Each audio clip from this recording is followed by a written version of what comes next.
In terms of the enforcers, we can identify national and international bodies. So it could be that we have a whole bunch of bodies internationally, like the UN, Interpol, Europol, that are there around law enforcement and policy. But we also have international bodies working in terms of best practice. For example, the payment card industry got together and created a whole bunch of standards of best practice around the use of the payment card. And so we have that as a requirement within jurisdictions to ensure that retailers, etc., follow best practice. So we as a country have various regulators as part of our makeup. We have, for example, the Information Commissioner's Office, the ICO, which deals with data protection.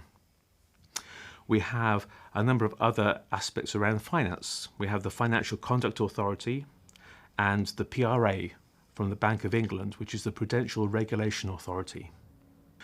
We have police and security services. We also have other services such as CERT UK, which is the Computer Emergency Response Team. The combination of these different national enforcers allow us to either control or influence the different aspects of vendors and consumers within the UK. And the drivers behind this, of course, are national and international governments, laws, regulations, directives, industry best practice, and so forth. One last aspect that we should mention here in terms of enforcers is around professional bodies. And we have a number of professional bodies that are national and international. And so we have ISC Squared, ISARCA, the British Computer Society, IISP, ACM, IEEE, etc. And we'll look at some of those later on in week 5. Now, is this a good model or not? I think we've missed something. What do you think we've missed? From my perspective, the one thing that we've missed critically from this is the adversary.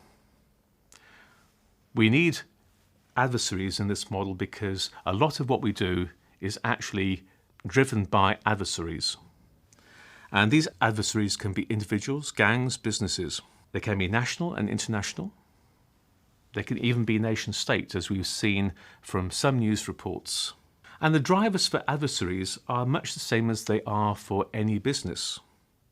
They want profit.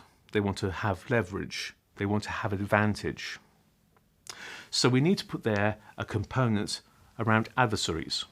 And the adversary will interact with the consumers, the producers, and the enforcers.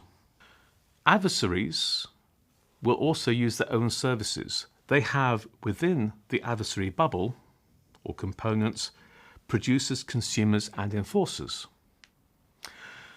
So we have an ecosystem within the adversary, very similar to the one we've just been discussing for our legitimate business. Not only are adversaries outside of producers, consumers, and enforcers, but they're also inside our organizations, the insider threat. And so we have, over the last few years, heard various stories about insiders that have taken information and sold it or used it in various fashions for their own purposes.